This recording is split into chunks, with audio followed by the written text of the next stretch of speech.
Hey, what's up, everybody? Pastor Matt here. Thanks for checking into the YouTube channel. Today, I am super thrilled. I'm pumped actually because we're going to be talking to Reagan Rose from Redeeming Productivity. You may know him from his, he's got all kinds of things. He has the Redeeming Productivity website, the blog, the podcast, the Academy, YouTube channel, books coming out. This guy is all over the place. I'm so excited to have you on, Reagan. This is really thrilling for me. Um, what the viewers don't know is that we're going to talk about productivity today from the Christian point of view. And we were just laughing before we started recording because I forgot to send you the the discussion points. Well, and I was a couple minutes late, so we're That's right.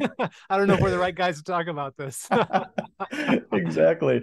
It's already been a disaster from a productivity point of view, but no, this Yeah. is going to be so thrilling. Reagan and I, we're internet friends. We've never met in real life, but I feel like our relationship goes back maybe a couple years. I actually can't remember the first time we met or how we met. We just Yeah. have mutual interests together. We love Christ. We love the church.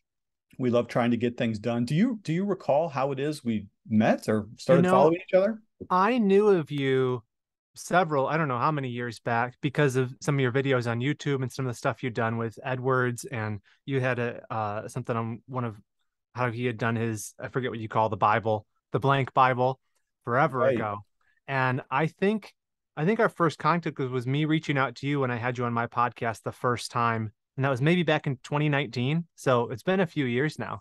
Okay.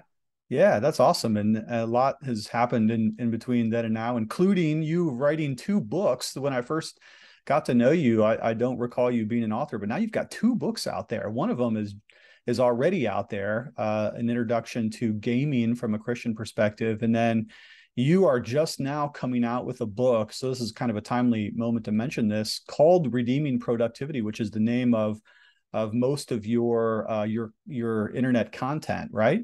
That's right. Yeah. Yeah, that's it. Lord willing will be come out in October, beginning of October. And it's out with Moody Publishers. And it's just called Redeeming Productivity. And it's sort of, we'll probably hit on some of the points of it here, but it's kind of a distillation of both the theological side of how I see productivity fitting into a Christian worldview, and then it's paired with some really really practical um, things you can do. So there's 5 chapters that are just intensely practical: how to set up a morning routine, how to set goals you like to reach, that kind of stuff. But it's all with the backdrop of the purpose of this is to glorify God and serve others. Oh, that sounds so awesome. I can't wait to get that book. Well, if you don't already know Reagan Rose, you probably know a couple of the things that he's done in the past. For instance, just to give a bit of your resume here, you did work for John MacArthur and Grace to You for a number of years. And then after that, you worked for a little known website called Not the Bee. But I'm kidding, of course. A lot of people know Not the Bee and its sister website, the Babylon Bee. So what was it like to work for both of those two things in turn? Now you're doing your own stuff, but before you got a chance to work with some pretty heavy hitters. Yeah, it was, I mean, they both were wonderful experiences in their own right, but so different. I mean, working with MacArthur was like a dream come true. I went out to the Master's Seminary in 2014, and through a strange series of events after I finished my MDiv, I ended up having the chance to work at Grace to You, and I got to oversee the digital side of the ministry, their website, the apps, the online content, which is just an amazing experience. Love that ministry, love MacArthur and all those guys. And then we moved back here to my home state of Michigan. So we're not too far from each other Yeah. at the end of 2020. And I had known Adam Ford, he's the guy who started the Babylon Bee. If people don't know, way back when we actually came from the same church. So I'd known him going back forever. I used to write for the Babylon Bee in its early days. And he said, "Hey, you're coming back. Why don't you come work with me and write for Not the Bee?" And so I did that for a little while, and it was fun. It was exciting, but to be honest, I got a little burnt out on just being in the news every day. I'm not a news junkie myself, and Hmm. I got a little burnt out on it. And I'd always had this burning interest in personal productivity from a Christian perspective. I'd been writing a blog, Redeeming Productivity blog, since 2016, just as a hobby. And we were back here in the middle of things, and I'd been talking to my wife, and I knew it wasn't probably going to work out long term with Not the Bee. And we said, hey, now's the time to try it. We'd sold a house in California. We had a little bit of runway. And so about, I think it was March of 2021, we went full time doing Redeeming Productivity. And just Lord, thankfully, has blessed it. And it's been an exciting ministry. And hopefully he continues to bless it. And we get to keep doing resources.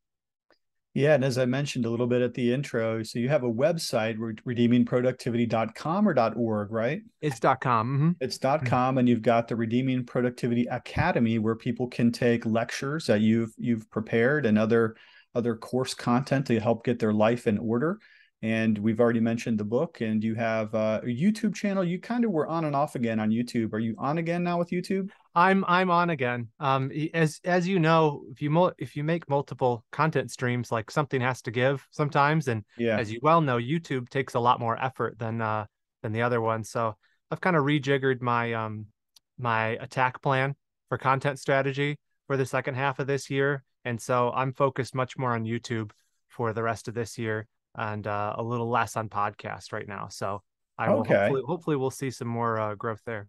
Interesting. Well, we could probably talk about the strategy behind Yeah. that decision. That sounds pretty interesting. But let me just take a moment here. If you're new to the channel, my name is Matthew Everhard. I'm the pastor of Gospel Fellowship PCA. We are a Reformed Bible-believing church just north of Pittsburgh. If you love Christ and love His Word, and you happen to be in Western Pennsylvania, we'd love for you to come out and visit us at some point. Gospel Fellowship PCA is our name. So we have services at 8:30 and 11 on the Lord's Day.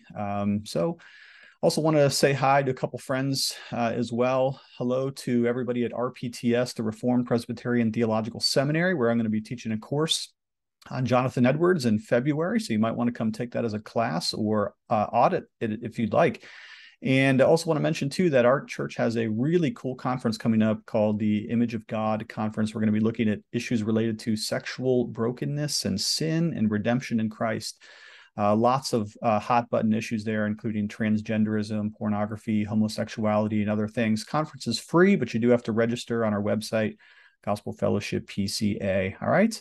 Well, Reagan, let's get into some talk about productivity here. You and I think we're cut out of the same cloth, if I'm not mistaken, because productivity is something that has captured my own imagination.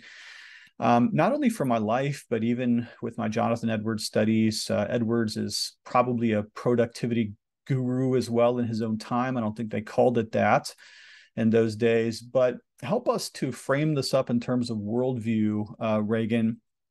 Why is it, do you think, that productivity and Christianity can overlap? If there's a Venn diagram and there's the faithful expressions of Reformed Bible believing Christianity and the productivity world, you're kind of in the midst of that. So how does that work out for you?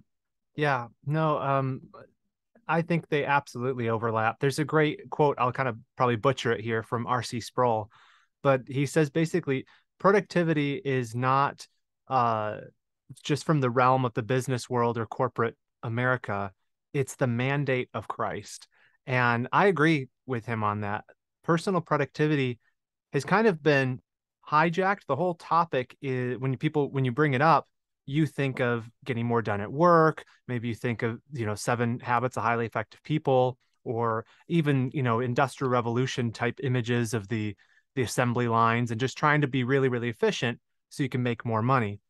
But at bottom, God created us to be a working people. He created us from the very beginning to Adam to work the ground. He gave us the creation mandate, and He's a working God, being made in His image. We are to work as He works. Now, the trouble is our work is cursed, right? Genesis 3, and thistles and thorns come up in all different aspects of life. And we need to employ techniques to bring order to that chaos all the time. And that's kind of how I think about personal productivity in the Christian life. Is this life is given me by God as a stewardship, and I need to make the most of it for His glory. And so I'm going to lean heavily on, of course, His power, the means of grace, through my local church, through scriptures, through prayer. But there is a practical wisdom element to that.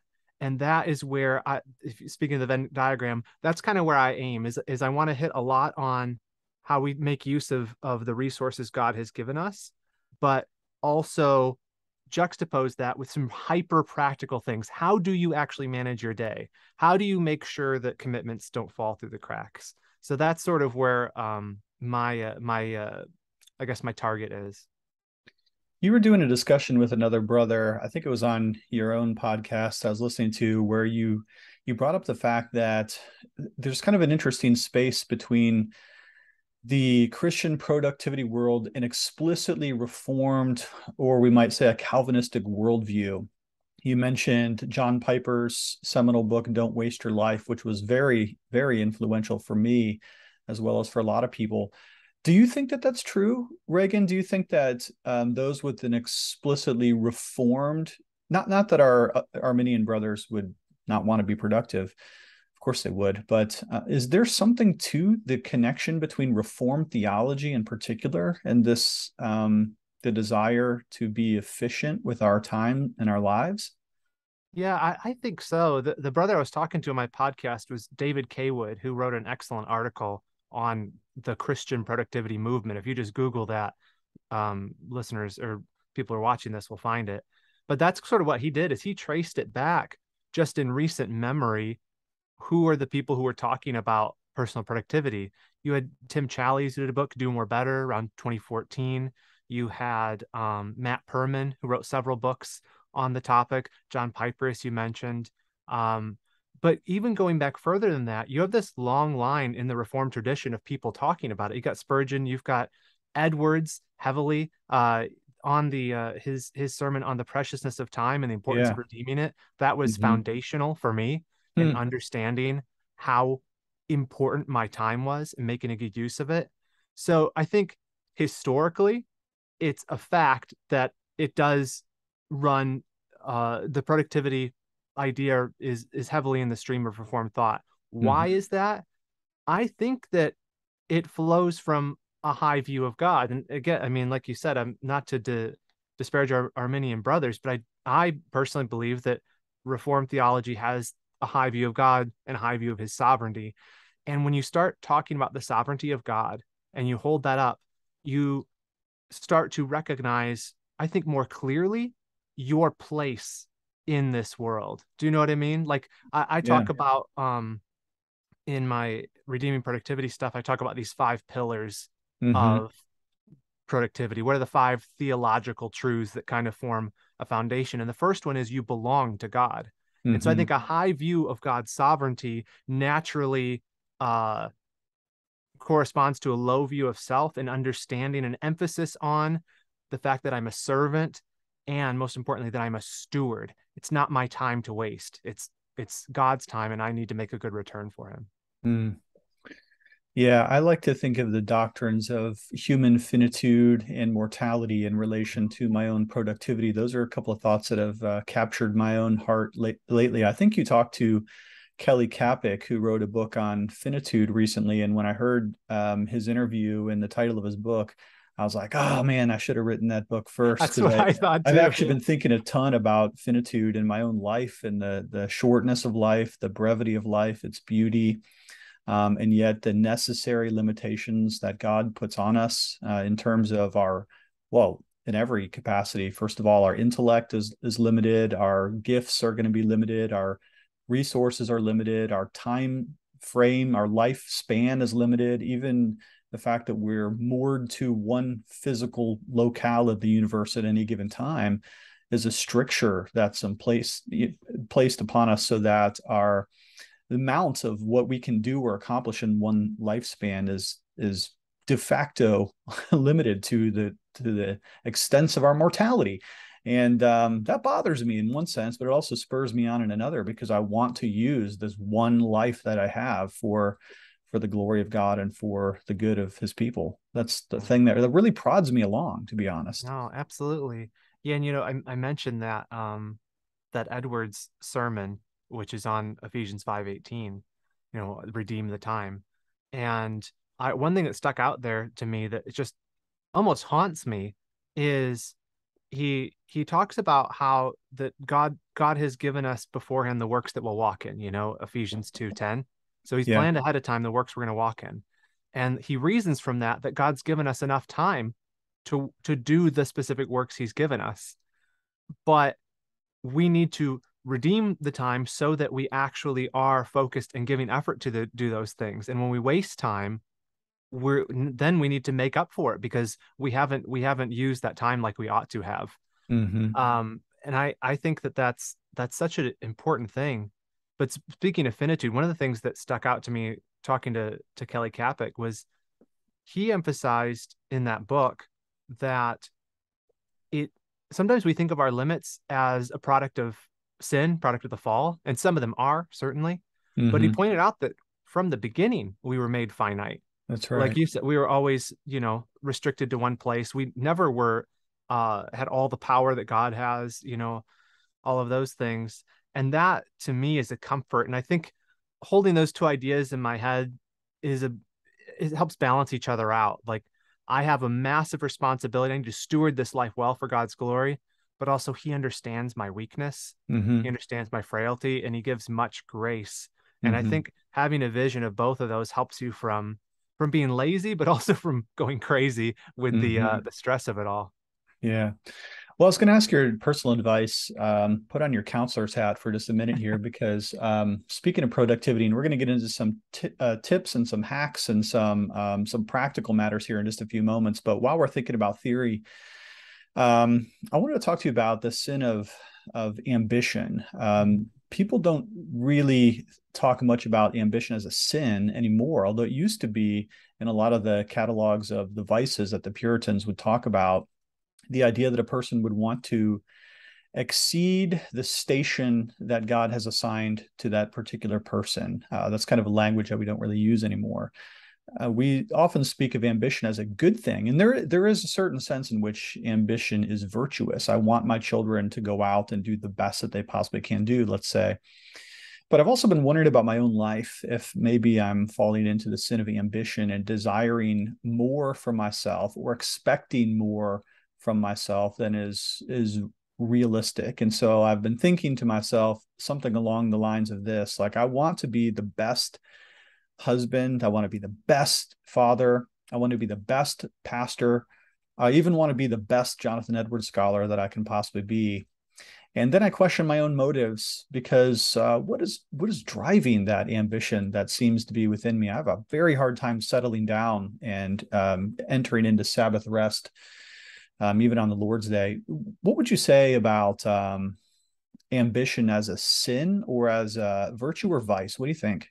Yeah, that's it. That is a tough one. And that's something that comes up all the time in talking about this thing. Because naturally, given the nature of what I do, I talk about personal productivity, it Yeah. attracts a certain kind of person. People probably like us who are naturally ambitious. We want to get stuff done, right? Mm-hmm. Um, a couple just thoughts on it. I'd be curious on your thoughts too. One thing that strikes me about it is, at least you think in James, the James kind of condemns a certain type of ambition. The guys who were basically planning ahead and saying, tomorrow we're going to go to such and such a town, we're going to trade and make profit, and then we're going to do this, and then we're going to do this. And he says, "Who are you? Like, what Yeah. is your life? You're but a vapor." Um, he says basically he condemns that kind of vain, selfish ambition, irrespective of God's sovereignty, and says instead you should say, "If the Lord wills, I will do this, this, this, and this." And I think that there's some clues in that for us that he doesn't tell them not to want to go to the next town and make trade and do all that, but to temper that um, by not being presumptuous, by not assuming that my plans are God's plans. And so I think that there is a character of ambition that is good and right. And that's the other side of it is, as I mentioned before, God put us here for a purpose, right? We think Genesis 1:28, like he set us here with a plan. And even now, each of us, we're not just here waiting around. Mm-hmm. And you think even the stewards in the parable of the talents, like the ones who were commended were the faithful ones, and they were proactive. The master entrusts them with several talents, and they go and they trade with them and they use them. So it doesn't seem that ambition by itself is necessarily sinful, but its character. And then lastly, I think probably its object as well. Paul says at the end of First Timothy that uh, anyone who desires to be rich is going to pierce themselves with many pangs. Like there's certain things that when you quest for them, you are inviting disaster upon yourself. And so I think that the ambition has to be tempered by a character that basically holds all of our plans with an open hand, and an object where we're constantly checking our hearts. Is the reason I'm pursuing this because this is a vehicle for glorifying God, or is this a vehicle for glorifying me? Do I want to be the best Jonathan Edwards scholar because I want people to pat me on the back and say this guy's the best Jonathan Edwards scholar, or because I want to genuinely serve the church by bringing before them the treasures of this great and godly man so that they see Christ more aright? So I think a lot of Yeah. it requires, some soul searching.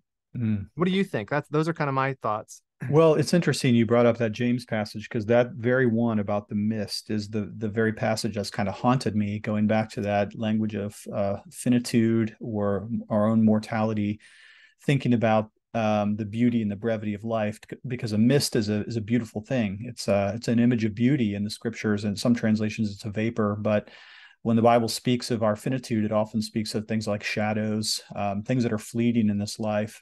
So there's a beauty and a brevity to it. But that passage in itself is not there in the Bible to restrain you.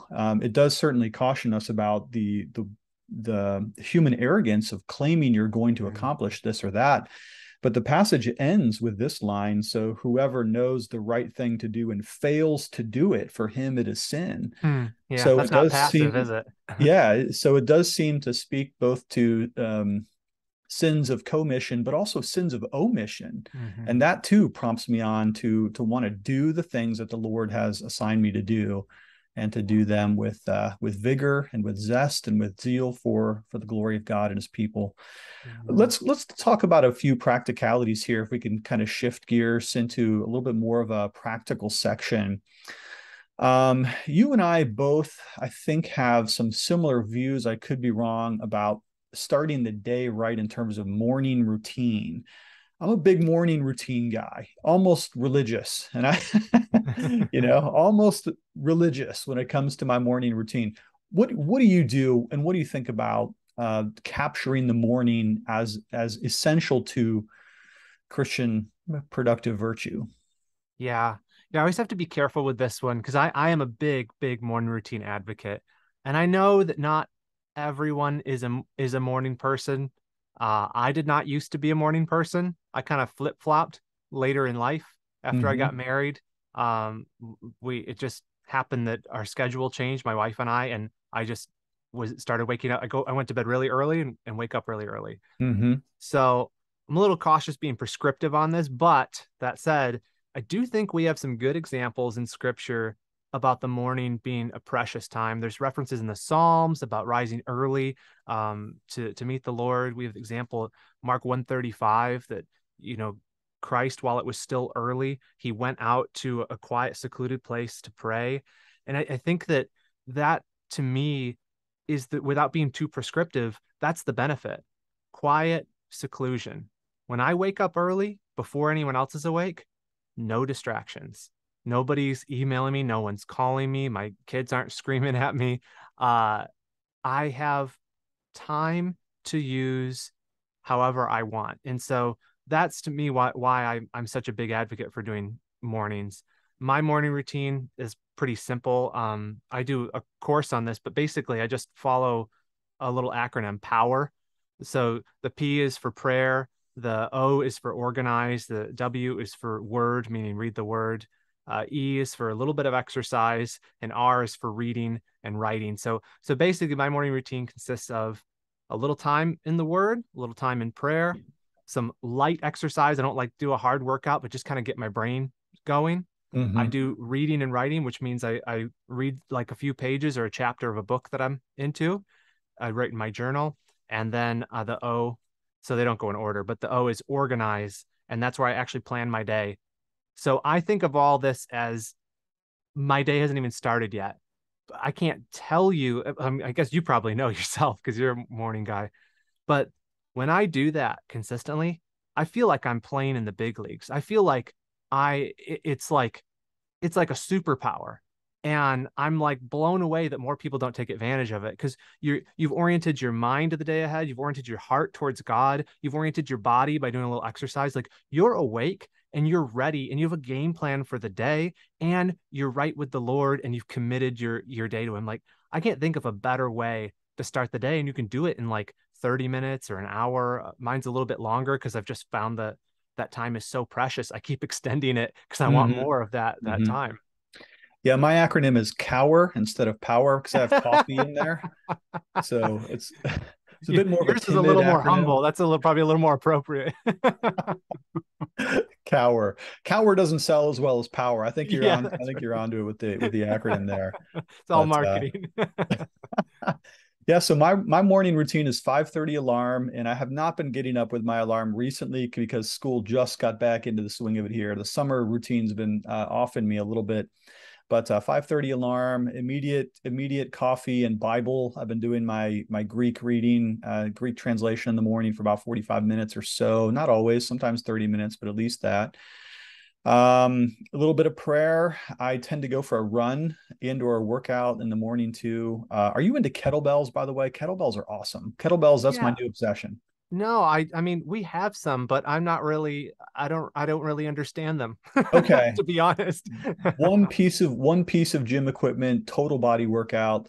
Give it a Google, check out some exercise routines. It's an incredible full body workout. And the cool thing is you can do it anywhere. I do it in my kitchen or in my Oh, living awesome. room or in my office in here. It's super cool. And then yeah, a little bit of reading. I like to get up like an hour and a half before anyone else in my family. Thank goodness everyone else likes to sleep in. So I got that Yeah. free time to myself, multiple cups of coffee, and then hugs and kisses to everybody before I go to work. And then I like to get into the office at least an hour before the staff gets here too, because that's another hour of pure productive time before all those office conversations kind of redirect my day to other things that I didn't think I was going to be doing that day. So What time do you go to sleep, if you don't mind me asking? Do you no, wake that's up a great. 5:30? I go to bed early, man. But again, I've been slacking this summer just because it's been so fun. The light, it's No, same late, so same late in here. the You end up day, with and later nights, which means later mornings. Like, yeah, yes, I yeah, kind of I let it slack a little bit in the summer because I yeah. figure it's Normally, all normally nine arbitrary anyway. o'clock though. I like to start getting in bed by 9 o'clock. I do another kind of devotional time and just kind of slowly sink down into the covers. But my kids laugh at me because I go to bed so early because I like to stay up till 11 or midnight or 1 or whatever. But I've just had it by 9 o'clock. My brain is ready to shut off. Same Yeah. here. Yeah, that's same here. I feel like an old man. Let's talk about tips for pastors Mhm. essentially, and then writers. If you have any tips for either one of those professions, I know you have your hands in both pots, so to speak, in terms of church work, but also the ministry of writing and word. Can you talk a little bit about some tips for each one of those? Yeah, for sure. So I'm not a pastor. I did train to be a pastor. I do preach from time to time, but I actually initially started off my ministry as geared towards pastors. Long ago, it was called the Pastor's Week, and it was basically productivity advice for pastors. So there are there are unique aspects of productivity. No, I should say it this way. Productivity is uniquely important for pastors. And here's the reason. Self-directed. You can you can fall off the horse on either side as a pastor, I think, because you spend so much time where there's no one breathing down your neck. You can kind of make what you want every day. You can either give into laziness, basically spend all your time on social media or doing things that don't really matter, that don't really pertain to the ministry of the word or prayer or serving the congregation. Or what a lot of guys do is you fall off the other side where you just have no limits. You're Mhm. working all the time, you're burning yourself out, you're neglecting other responsibilities, family, your health. So either of those things I think are negatives and they're stewardship issues. So one of the most important things I think for pastors is to have a well regulated routine for your week, knowing what day of the week you're going to start sermon prep, which aspects of that you're going to do. I know some people are different about this with how well they respond to being regimented, but having a plan is one thing I emphasize to guys. it's just so much more helpful. It will save you from the Saturday night special, where you're just scraping something together at the last minute to preach on. It will save you from when there's an emergency, a true emergency that comes up. You have to go to the hospital, and oh no, all these other things you need to do, you've neglected them for too long. Yeah. Having a well-regulated time for that, I think is absolutely critical, and Mhm. being efficient with how you spend it. Yeah, I totally relate to everything you just said. Thinking about my week, every single one of my days has a particular goal that is supposed to be accomplished at a particular time on a routine basis. So today's Wednesday. We're happening to be recording this on a Wednesday. I'm not preaching this Sunday, so that kind of throws off my week a little bit. But normally I would do what I call turning the corner on Wednesday, which is I cease to prepare my Wednesday night Bible study because at that point it better be ready because it's Wednesday night.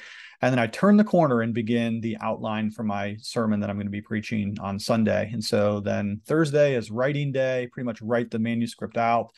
I'd already been doing research Monday and Tuesday on the text, and then Friday and Saturday are committed to getting the sermon into the heart and into the mind so it can be delivered somewhat extemporaneously on Sunday. So I definitely relate to having particular goals that I try to accomplish on each one of the days of the week. What about in terms of writing? This is kind of a new and exciting field for you. Have you always been a writer, or are you discovering here some talents and gifts that you didn't know that you had before? I've always wanted to write. I've always enjoyed blogging and things like that for a long, long time. Last probably 10, 15 years, I've always had some sort of place where I'm writing online. So I've always enjoyed it, always wanted to write a book. And it just, both of these projects sort of came to me and fell into my lap. They were just providence of God, the book on video games, and then this one on productivity.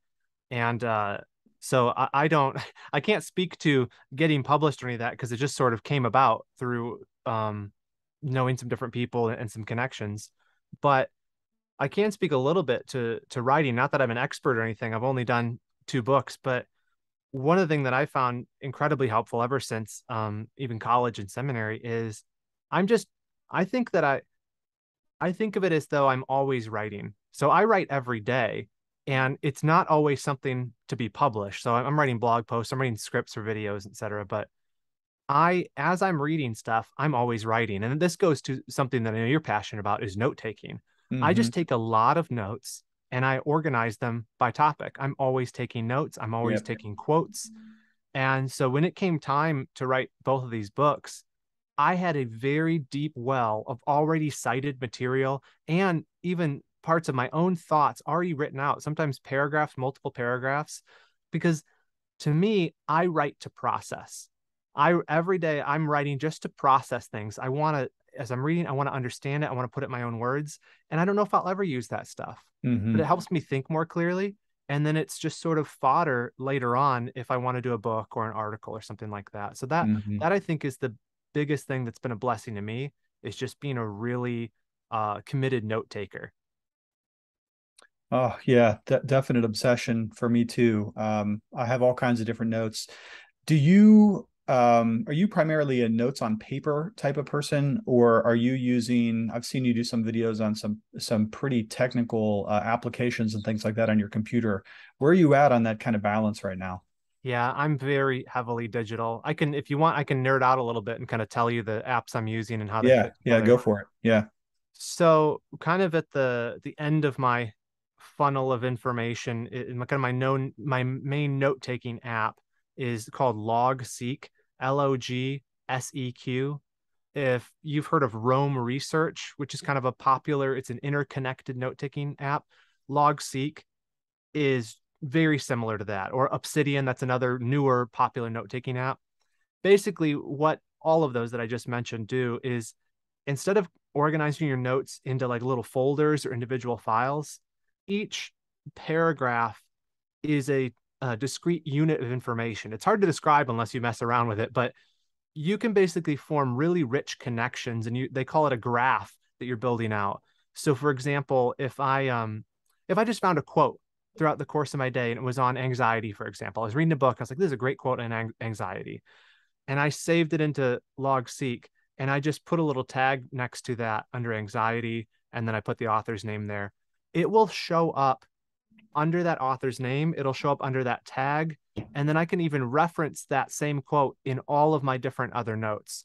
So what the aim of these types of software is to treat note taking more like how our brains work, where it's not a file cabinet, it's a lot of interconnected, multiple connections to the same piece of information. So it takes a little while to get your head around it, but I found those LogSeq particularly incredibly helpful.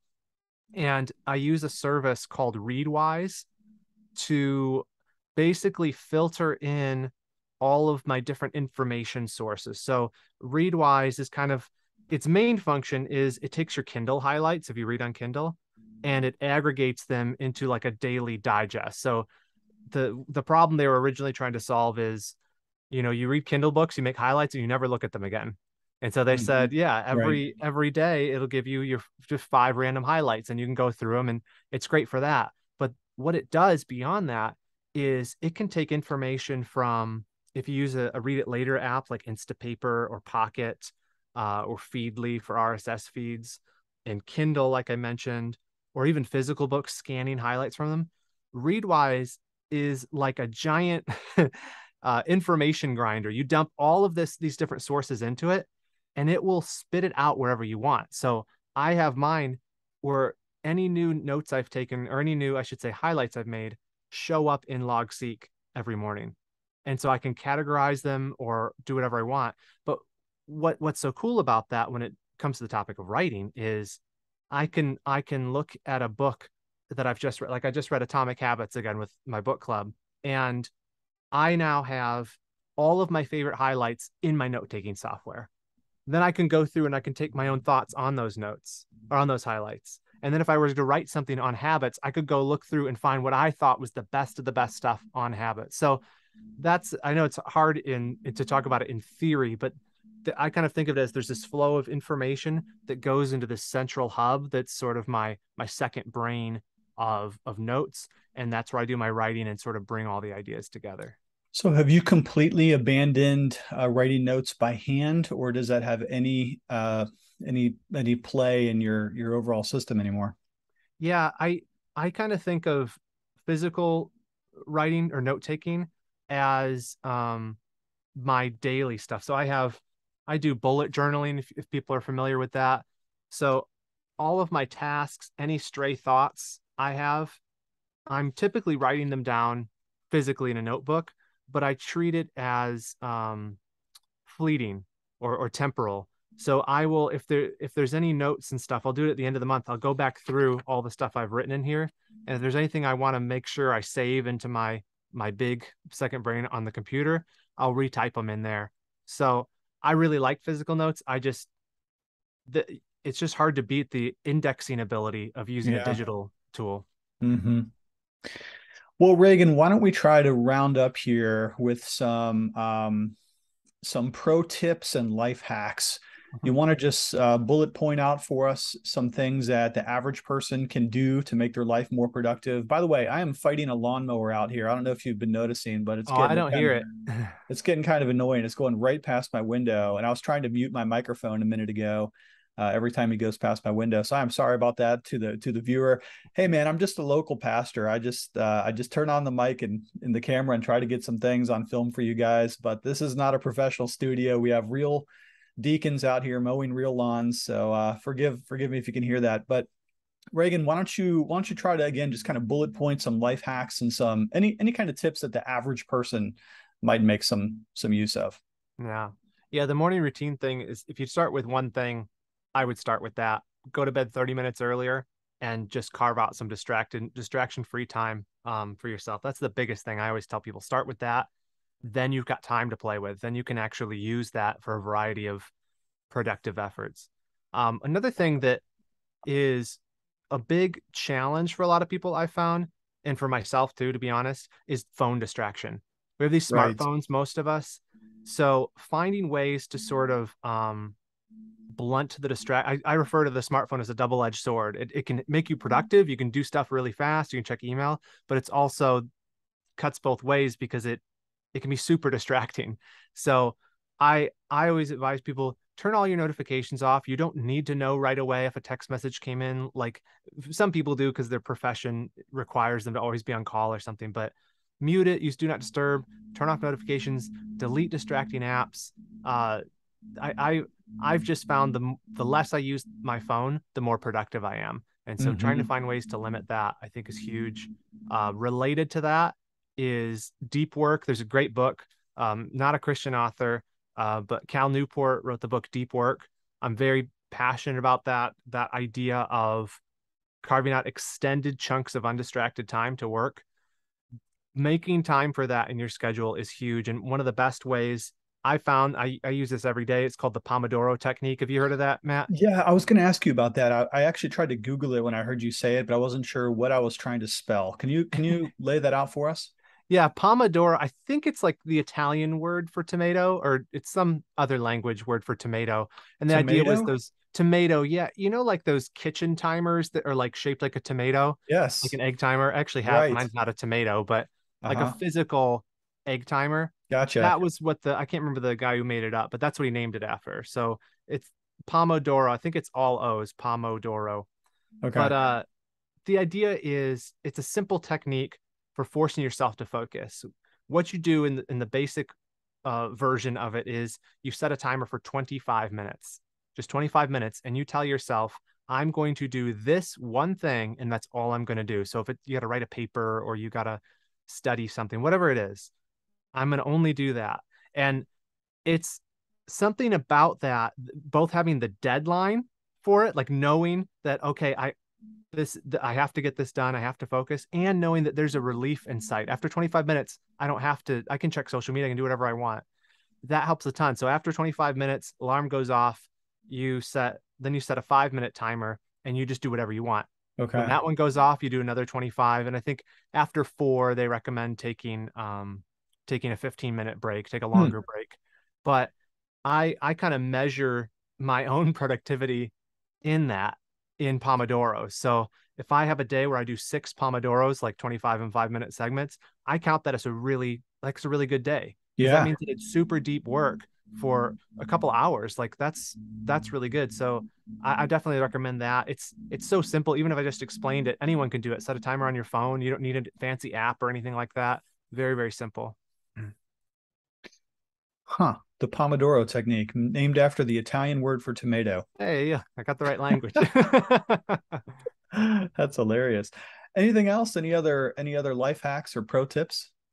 No, I mean, I think the big thing is, this isn't a life hack, or maybe we'll call it the ultimate life hack.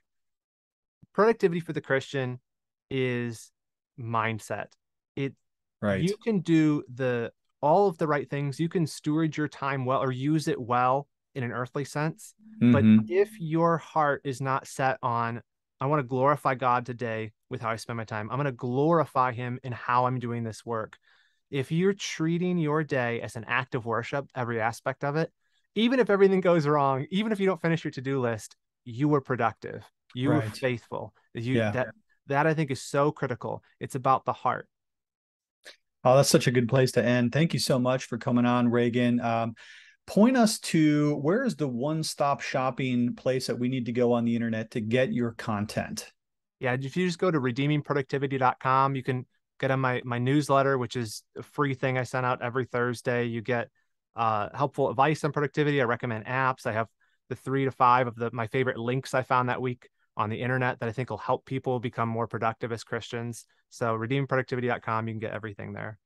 That's so awesome. Thank you so much. And don't forget, your book is coming out. It's called Redeeming Productivity by Reagan Rose by Moody Publisher, set to drop, if I'm not mistaken, October of this That's fall, right. 2022. Did I get that right? That's right. Yes. That is very exciting. Thank you so much for coming in, Reagan. Hey, thanks for watching. Sorry about the lawnmower. Hopefully you all can hear that. I could hear it like crazy out there. But we had an amazing talk today, and be sure to check out all Reagan's stuff. That's all I've got for you. I do love you lots, and we will talk to you later.